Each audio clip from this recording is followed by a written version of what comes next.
और दूसरी चीज बताई गई है व अकीमिस्सलाह, और नमाज कायम कीजिए। यहां पर भी दो चीजें बताऊंगा मैं। नमाज पढ़िए नहीं कहा अल्लाह ने कहा नमाज कायम कीजिए। नमाज का पढ़ना अलग चीज है और नमाज का कायम करना ये दूसरी चीज है।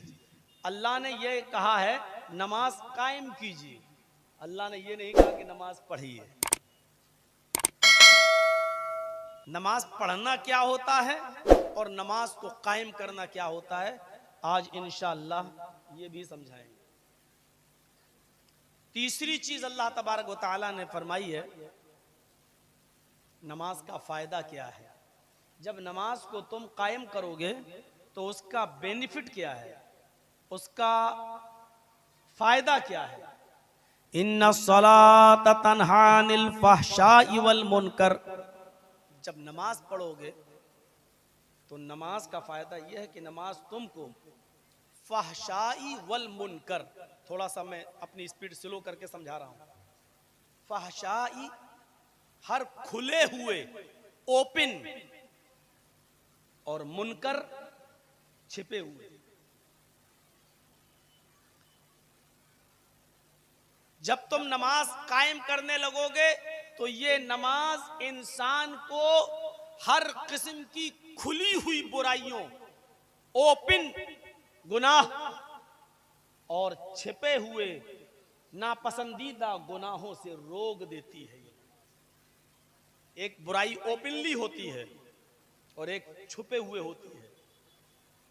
एक गुनाह इंसान दिन दहाड़े करता है सबके सामने। शराब की दुकान खुली है, दिन दहाड़े शराब पी रहा, खरीद रहा है सबके सामने। और एक गुनाह होता है जो सबके सामने नहीं करता है बल्कि वो चुपके से करता है, किसी को पता ना चले। उसी में जिनाकारी या मक्कारी ये सारी चीजें उसी के अंदर शामिल हैं, चोरी वगैरह ये सब उसी में शामिल है। तो अल्लाह ने फहशाई वल मुनकर दोनों चीजें कहा है। फहश खुली हुई बेहयाई। तो जब नमाज कायम करोगे तो उसका बेनिफिट क्या होगा, उसका फायदा क्या होगा। ये नमाज इंसान को हर किस्म के गुनाह, चाहे वो ओपन हो चाहे वो छिपे हुए हो, हर किस्म के खुले और छिपे गुनाहों से, बुराइयों से ये नमाज रोक देती है। और तीसरी चीज के बाद चौथी चीज बताई वाला जिक्रुल्लाहि अकबर। उठते बैठते चलते फिरते खाते पीते सोते जागते अल्लाह का जिक्र करते रहो, अल्लाह को याद करते रहो। और अल्लाह का जिक्र बहुत बड़ी चीज है। वाला जिक्रुल्लाहि अकबर, जिक्रुल्लाह जिक्र इलाही ये बहुत बड़ी नेमत है। अल्लाह का जिक्र करते रहो, अल्लाह को याद करते रहो। वल्लाहु यअलमु मा तस्नऊन।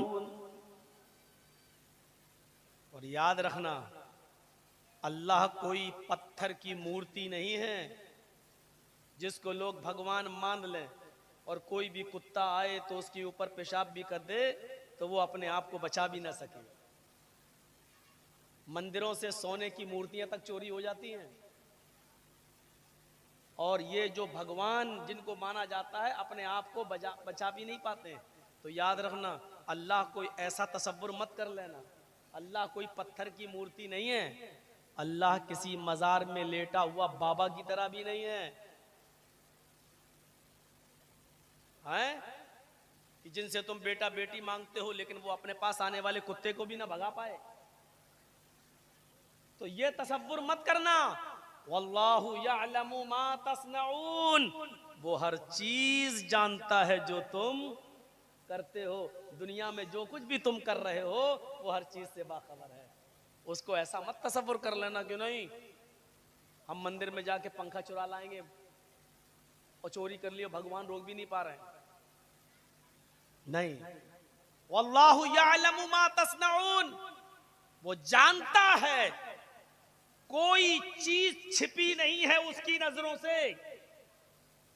चाहे वो रात के अंधेरे में कोई गलत काम करो या दिन के उजाले में करो, वो तुम्हारी हर चीज से बाखबर है, हर चीज को वो जानता है। ये चंद चीजें मैंने तर्जुमे में बताई, आज इसी पर मैं कुछ गुफ्तगू करूंगा। पहली चीज, उतलु मा ऊहिया इलैका मिनल किताब, तिलावत कीजिए उस किताब की जो आपकी तरफ उतारी गई, वही की गई, भेजी गई। तिलावत क्या है?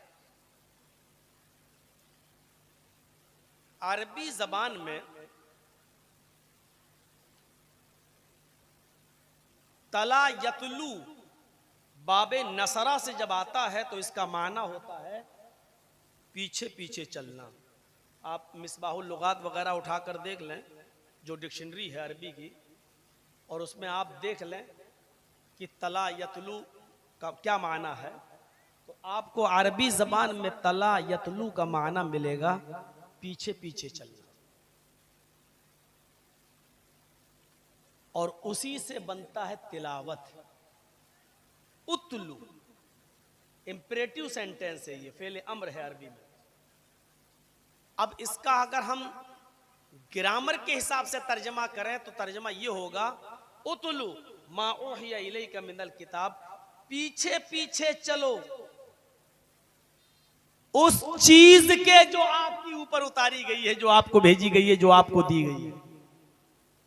मैंने तो एक महावरती तर्जमा कर दिया, तिलावत करो उस किताब की, लेकिन अगर ग्रामर के हिसाब से अगर इसका तर्जमा करेंगे तो इसका तर्जमा ये होगा, पीछे पीछे चलो उस किताब के जो आपको दी गई, यानी कुरान। तो पीछे पीछे चलने का मतलब क्या होता है? कुरान पढ़ो, अब अमल करो, जो लिखा है उस पर पीछे पीछे चलो। कुरान में जहां आ गया व आतु ज़कात, ज़कात दो, कुरान में जहां आ गया कराबतदारों के हक अदा करो, और जब इंसान तिलावत करेगा कुरान की तो वो कभी भी एक दिन में पूरा कुरान नहीं पढ़ेगा,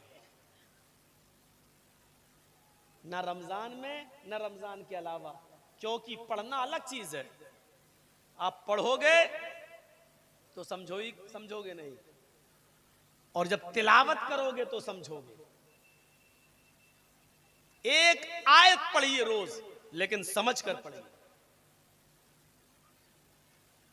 कोई जरूरी नहीं है कि आप एक हफ्ते में कुरान पढ़ लो, एक महीने में कुरान पढ़ लो, नहीं, कोई जरूरी नहीं है।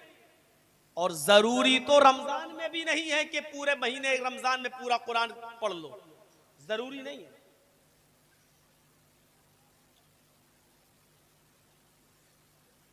पीछे पीछे हम तभी चलेंगे जब हम कुरान की तिलावत करेंगे। उतलु मा उहिया इलैका मिनल किताब, किताब में से जो नाजिल किया गया है, जो उतारा गया है कुरान तुम्हारे ऊपर, आए नबी तुम उसकी तिलावत कीजिए, यानी उसके पीछे पीछे चलिए। अरब के लोगों को देखो, जो लोग हज करने गए होंगे, उमरा करने गए होंगे, उनको देखिए जब सऊदिया में इमाम हरम नमाज पढ़ाते हैं और कुरान की जब तिलावत करते हैं तो कितने लोग पीछे रोते हैं। अरबी लोग हैं, रोते हैं क्योंकि वो समझ रहे होते हैं कि कुरान की इस आयत का तर्जुमा क्या है। वो समझ रहे होते हैं कि इसमें जहन्नम का जिक्र हो रहा है, जहन्नम के अजाब का जिक्र हो रहा है। वो रोते हैं पीछे पीछे, और कभी कभी कुरान की आयतें पढ़ते पढ़ते इमाम भी रो देता है, उसकी आंखों में भी आंसू आ जाते हैं, रोता है, क्योंकि वो जानता है कि हम क्या पढ़ रहे हैं, इसका माना क्या है।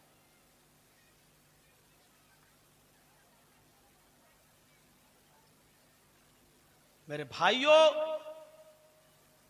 कुरान को पढ़ना जरूरी नहीं है, कुरान की तिलावत जरूरी है।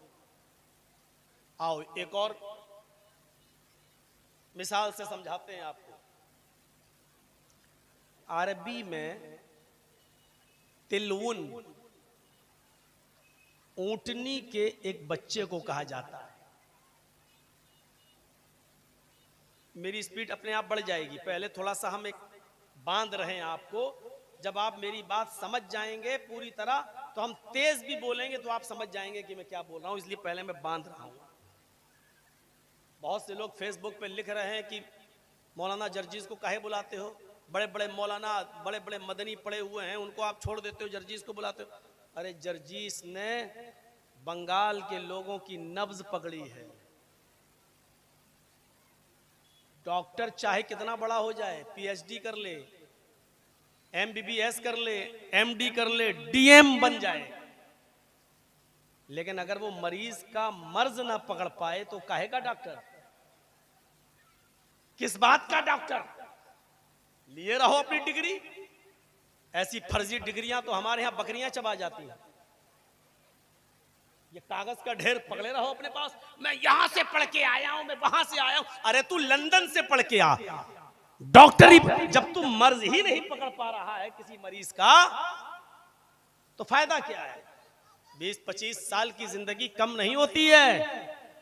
न बंगाल वाले हमें छोड़ रहे हैं, न मैं बंगाल में छोड़ रहा हूं। एक गैर जबान वाला आदमी उर्दू वाले को बुला रहा है तो इसीलिए तो बुला रहा है कि वो बेचारा समझ गया है कि हमारा इलाज इस डॉक्टर के पास है। अब आज ही देख लीजिए इस गांव वालों को कितनी मुबारकबाद दूं। बड़े बड़े मौलवी आए, 20 साल हो गए, तकरीरें करते रहे, जुमा पढ़ाते रहे, सब बताते रहे जुमे के दिन 2 अजानें नहीं होनी चाहिए, 1 अजान हो, 1 अजान हो, लेकिन इस गांव में किसी की नहीं चली। सनाउल्लाह साहब नहीं चली, गफ्फार साहब आए उनकी भी नहीं मानी, और भी इससे पहले बड़े बड़े मदनी नहीं मानी। एक खुतबा दिया आज जुमे का, एक खुतबा देने के बाद आज ही ऐलान हो गया कि आइंदा जुमे को इंशाअल्लाह अब 1 ही अजान होगी, अब 2 अजानें नहीं। मर्ज पकड़ना चाहिए, ये देखना चाहिए कि ये कौम क्या सुनना चाहती है। कुरान और हदीस से अल्लाह की कसम बंगाल वालों को बड़ी मोहब्बत है, लेकिन बताने वाला सही होना चाहिए। मरीज क्या है, अगर डॉक्टर उससे प्यार से 2 बातें कर ले तो मरीज तो आधा वैसे ही सही हो जाता है यार। अब डॉक्टर सुने ही नहीं मरीज की, हाँ ठीक है, अरे मैं डॉक्टर हूं तो मरीज बता, अरे मैंने देख लिया है ना, ठीक है मैं दवा दे रहा हूं ना। अरे जब तू मरीज की सुनेगा ही नहीं, उसको समझेगा ही नहीं, तो दवा किस काम की। अब मरीज को तुम बहुत अच्छी दवा दे रहे हो, लेकिन उसको दिल में क्या है, अरे यार पूरी बात ही नहीं सुनता ये डॉक्टर, बस फीस ले लेता है, डॉक्टर सुनता ही नहीं मेरी बात। अब वो दवा जो फायदा भी कर रही होगी नहीं करेगी, क्यों, वो जानता है कि सुना ही नहीं मेरी तो इलाज क्या करेगा। तो मेरे भाइयों, मरीज के मर्ज को समझने की जरूरत है, और कुरान और हदीस को इस अंदाज से सुनाओ कि लोग फौरन अमल करने पर तैयार हो जाएं। कितना ताजिया निकलता था इसी कलियाचक में, कितना ताजिया निकलता था, आज देख लो अल्हम्दुलिल्लाह कितना कम हो गया। कौन कौन सा माहौल नहीं देखा कलियाचक के अंदर हमने। सारे मौलवियों ने वो घेर लिया था मुनाजरे के लिए, वो दौर भी हमें याद है जब हम बलिया डांगा में थे। खूब ऊंची ऊंची टोपी लगा के कुतुब मीनार वाले घेर लिए थे हमको, भागे नहीं। तो मेरे भाइयों आइए, एक और चीज को मैं समझाने की कोशिश कर रहा हूं। अरबी में अल्लाह ताला हम सबको हज की तौफीक दे। जाइए हज करके आइए और देखिएगा। तो अरब के अंदर ऊंटनी के एक बच्चे को तिलून कहा जाता है। तिलून सबको नहीं, हर बच्चे को नहीं कहा जाता है। जो ऊंटनियां जंगल में चरती हैं, जंगल में घास वगैरह खाती हैं, उन ऊंटनियों के बच्चे अपनी मां के पीछे पीछे चलते हैं। मां इधर गई, ऊंटनी का बच्चा उसके पास चला गया, मां उधर गई तो बच्चा भी उसके साथ चला गया। अरब इस बच्चे को कहते हैं हाजा तिलु, ये तिलव है, यानी ये वो बच्चा है जो कभी भी किसी खतरनाक जानवर का शिकार नहीं हो सकता है, क्योंकि ये अपने माँ के पीछे पीछे चलता है। जहां माँ जा रही है वहां बच्चा जा रहा है। तो अरब क्या कहते हैं, हाजा तिल्व, ये तिल्व है, यानी अपने माँ के नक्शे कदम पे चलने वाला, अपने माँ के पैरों पे चलने वाला, जहां माँ जा रही वहीं बच्चा जा रहा है, उस बच्चे को अरब में कहते हैं तिल्व। उसी तिल्व से बना है तिलावत, उसी तिल्व से बना है तिलावत। जिस तरह ऊँटनी का बच्चा अपनी माँ के पीछे पीछे चलता है और खतरनाक जानवरों के हमले से सुरक्षित हो जाता है, महफूज हो जाता है, उसी तरीके से आए लोगों, आए मुसलमानों, तुम कुरान के पीछे पीछे चलो। जब कुरान के पीछे पीछे चलोगे तो दुनिया की सारी बदमाश और बदकमाश कौमों से तुम सुरक्षित हो जाओगे, अपने आप को महफूज कर लोगे। अगर तुम्हें दुनिया के सरकशों, दुनिया के डेंजर इंसानों, दुनिया के खतरनाक मनुष्य और इंसानों से और दुनिया के खतरनाक पार्टियों से अगर तुम्हें अपने आप को महफूज करना है तो कुरान के पीछे पीछे चलो। कितनी सही बात कही है तिलावत। जैसे ऊँटनी का बच्चा अपने माँ के पीछे पीछे चलता, अब ऊँटनी उधर है और बच्चा इधर है, तब तो कोई भी खतरनाक जानवर उस बच्चे को मरोड़ देगा। क्यों? क्योंकि बच्चे ने अपने माँ का साथ छोड़ दिया है। कोई भी उसके बच्चे को खा जाएगा, लेकिन माँ जहां जा रही बच्चा वहीं, माँ 2 मीटर दूर बच्चा वहीं, माँ उसकी माँ 1 मीटर दूर बच्चा वहीं। बच्चा अपनी माँ का पीछा नहीं छोड़ रहा है। इस बच्चे को अरब कहते हैं तिल्व है। ये हाजा तिल्व, ये तिल्व है। उसी तिल्व से बना है तिलावत, यानी कुरान की तिलावत करो, यानी पीछे पीछे चलो। जैसे ऊँटनी का बच्चा अपने माँ के पीछे पीछे चलकर अपनी जान की हिफाजत कर लेता है, उसी तरीके से तुम कुरान के पीछे पीछे चलोगे, महफूज रहोगे। दुनिया की कोई कौम तुम्हारा कुछ नहीं कर सकती है। आज हम बर्बाद क्यों हैं? इसीलिए तो आज हम रुस्वा हैं, बर्बाद हैं, क्योंकि हमने कुरान को छोड़ दिया। इन्नल्लाह यरफउ बिहाज़ल किताबि अक़वामन व यज़उ बिहिल आखिरीन। अल्लाह के नबी फरमाते हैं इस कुरान पर अमल करने की वजह से हम बहुत सी कौमों को इज्जत देते हैं। रफ़ात, बुलंदी, इज्जत। इन्नल्लाह यरफउ बिहाज़ल किताब, अल्लाह के नबी फरमाते हैं इस किताब पर अमल करने की वजह से, इस किताब के पीछे पीछे चलने की वजह से अल्लाह कौमों को इज्जत देता है, उनको सरदारी देता है।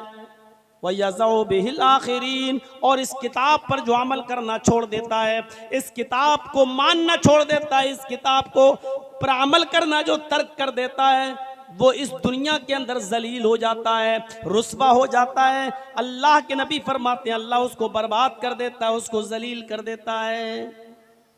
कुरान पर अमल करोगे तो इज्जत पाओगे, कुरान को छोड़ दोगे, अमल नहीं करोगे तो फिर जलील हो जाओगे। ये कुरान ऐसी किताब है मेरे भाइयों, जिस पर चंद सहाबा ने जब अमल किया तो भेड़ों और बकरियों के चराने वाले हुक्मरां बन गए। वही उमर फारूक जिन्होंने भेड़ें और बकरियां चराया करते थे, अल्लाह ने इस कुरान पर अमल करने की वजह से उनको 22 लाख मुरब्बा मील, 22 लाख 22 लाख मुरब्बा मील पर उनको हुकूमत करने वाला हुक्मरां और हाकिम बना दिया, खलीफा बना दिया। मोदी जी तो सिर्फ भारत के हैं।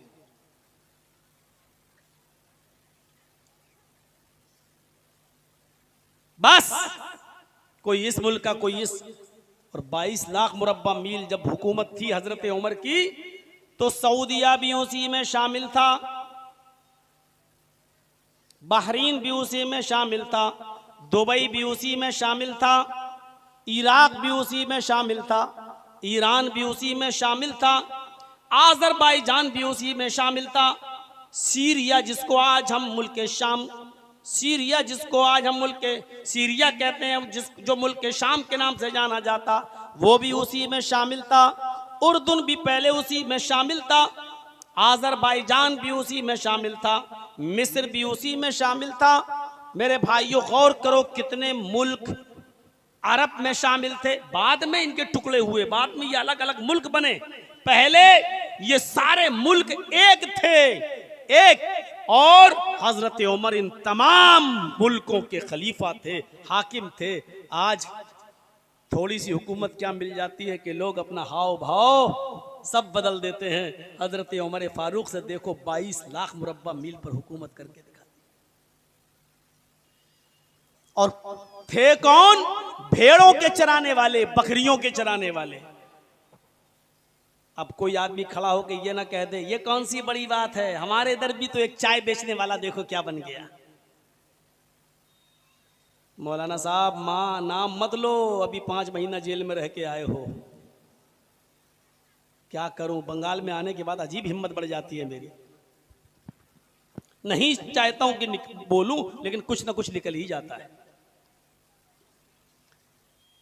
इधर की भी तकरीर दिखा रहा था वो कोर्ट में हमारी, जो एनआरसी पे बोली, देखो इसने क्या बोला। और किशनगंज की तकरीर सुना रहा था, देखो इसने अमित शाह को क्या कहा, बे टकले सुन। ये सब हमारे खिलाफ, ये इन चैनल वालों ने ही तो दिया है। अब हम कहीं बोल दिए तो इन लोगों ने जानते हो क्या बनाया उस पर थंबल, मौलाना ने अमित शाह को टकला बोला। ऐसे ऐसे थंबल बनाए गए। मैंने एक जगह तकरीर में कहा कि मौलाना, हमने एक जगह तकरीर में कहीं कहा कि आजकल मोबाइल का जमाना चल रहा है, लड़के लड़कियां इसका गलत इस्तेमाल कर रहे हैं, नहीं होना चाहिए। उसने थंबल बनाया, मौलाना जर्जीस को हुआ एक लड़की से प्यार। ये थंबल बनाए जा रहे हैं मेरे नाम पर। और कोर्ट में हम देख रहे हैं कि बहस जब हो रही है तो मेरे ऊपर जो केस है उसके ऊपर वकील बहस ही नहीं कर रहा है दूसरा, वो बस ये बहस कर रहा है, देखो ये अमित शाह को क्या बोला, देखो ये मोदी को क्या बोला, देखो ये योगी को क्या बोला। और मैं उसको बोल रहा हूं अबे कमीने जो केस है उस पर बहस कर। वो कह रहा केस तो कुछ है ही नहीं, हमें तो इसमें फंसाना है तुमको। और इधर मीडिया वालों ने तो ऐसा लग रहा था जैसे ना उनकी माँ है, ना बहन है, ना बेटी है। इतना बेशर्मी के साथ वही बोल सकता है जिनकी माँ बहन बेटियां ना हो। क्या नहीं किया इस आर भारत ने, जी न्यूज ने, आज तक ने। और साफ कह दूं कि चौकीदार की हड्डियों पर पलने वाली गोदी मीडिया ने, इन कुत्तों ने क्या नहीं किया। तो आप लोगों की दुआओं का नतीजा था, वरना प्लानिंग तो बड़ी लंबी थी। प्लानिंग तो यह थी कि 10 साल की सजा क्यों हुई इसको, उम्र कैद क्यों नहीं हुई, आजीवन इसको पूरी जिंदगी अंदर सड़ाओ। ये हुआ। और मैंने जाते वक्त भी कहा था कि निकलूंगा बहुत जल्दी और फिर भी देश नहीं छोड़ूंगा। वो होंगे कोई और जो मुल्क छोड़ के भाग गए, मैं इस मुल्क को छोड़ के नहीं भागूंगा, तुम्हारे सीने पे रहूंगा। आपके इलाके के भी बहुत से लोग हैं वहाँ, सुल्तानगंज वगैरह के हैं, हमारे साथ रहे हैं। कभी तो आएंगे, पूछिएगा जेल में भी हम क्या करते थे। वो आपको बताएंगे, यहाँ आके गवाही देंगे कि मौलाना साहब जेल में भी तकरीर करते थे और नमाज पढ़ाते थे, और जो लोग कुरान नहीं पढ़े थे उनको कुरान पढ़ाते थे। आओ पढ़ो भाई, हमारा जो काम है वो हम करेंगे, तुम्हारा जो काम है तुम करो। तो इसलिए मैंने चैनल वालों पे पाबंदी लगाई। ये नहीं मानेंगे। 1 साल तक पहले हमने वार्निंग दी, देखो बहुत गलत थंबल बना रहे हो, उसको डिलीट करो। वो और ज्यादा देने लगे। वो कह रहा है तो धमकी देता है, करेगा कुछ नहीं। अब हमने पाबंदी ली। हालांकि मैं इन पर केस कर सकता था, लेकिन छोड़िए, केस करने के बाद क्या बीतती है किसी के ऊपर ये मैं जानता हूं। ये शुक्रिया अदा करो मेरा कि हम आपके ऊपर इन गलत थंबलों पर केस नहीं कर रहे हैं, वरना मानहानि का मुकदमा हम ठोक सकते हैं आपके ऊपर। तो मेरे भाइयों, तिलबुन कहते हैं उस बच्चे को जो अपने मां के पीछे पीछे चलता है।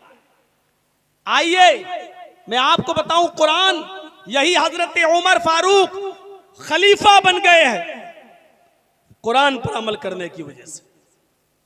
हजरत अब्दुल्ला इब्ने अब्बास की उम्र बहुत कम थी। हजरत उमर फारूक जब मीटिंग बुलाया करते थे, शूरा समझते हैं ना, मीटिंग, मशवरा, जब लोगों को मशवरे के लिए बुलाते थे, बड़े बड़े अजिल्ला साहबा को, बड़े बड़े किबार साहबा को जब अपनी मीटिंग में बुलाया करते थे, मीटिंग में, तो हजरत अब्दुल्ला इब्ने अब्बास को भी बुलाया करते थे, जिनकी उम्र 12-13 साल थी, बस इससे ज्यादा उनकी उम्र नहीं थी। लोगों ने कहा, अमीरुल मोमिनीन, इस बच्चे को बुलाते हैं आप मीटिंग में? ये कम उम्र का बच्चा 14, 15, 12, 13, 14 साल का बच्चा ये बड़े बड़े सहाबा के साथ आकर बैठता है, उमर के साथ, उस्मान के साथ, अली के साथ, ये बड़े बड़े अजिल्ला, बड़े बड़े सहाबा के साथ बैठता है। इसको आप इस मीटिंग में बुलाते हैं मशवरे के लिए? तो हजरत उमर ने जो जवाब दिया था वो जवाब सुनिए क्या था। हाँ, मैं इस बच्चे को बुलाता हूं और ये इस मीटिंग में बैठेगा, ये इस बच्चा इस मीटिंग में रहेगा, इसलिए कि अल्लाह के नबी सल्लल्लाहु अलैहि वसल्लम ने एक बार दुआ की थी कि अल्लाह कुरान तूने मेरे ऊपर नाजिल किया है, कुरान तूने मेरे ऊपर उतारा है, लेकिन कुरान का इल्म दे दे तू अब्दुल्ला को, मेरे चचाजाद भाई को, अब्बास के बेटे अब्दुल्ला को तू कुरान का इल्म और कुरान की फिक़्ह अता फरमा दे, समझ अता फरमा दे। नबी अकरम की दुआ से ये बच्चा कुरान का बहुत बड़ा जानकार है, बहुत इल्म रखने वाला है, कुरान के माना और मतलब को बहुत अच्छी तरह समझने वाला है। मैं इस बच्चे को इसलिए इस मीटिंग में बुलाता हूं, मैं इस बच्चे को इसलिए इस मीटिंग में दावत देता हूं क्योंकि ये कुरान का बहुत माहिर है और कुरान पर बहुत अच्छी तरीके से इल्म रखता है, कुरान का बहुत जानकार है। कोई बात होगी तो वो कुरान की रोशनी में हमें बताएगा। छोटे से बच्चों को इज्जत मिल रही है किस वजह से? कुरान की वजह से।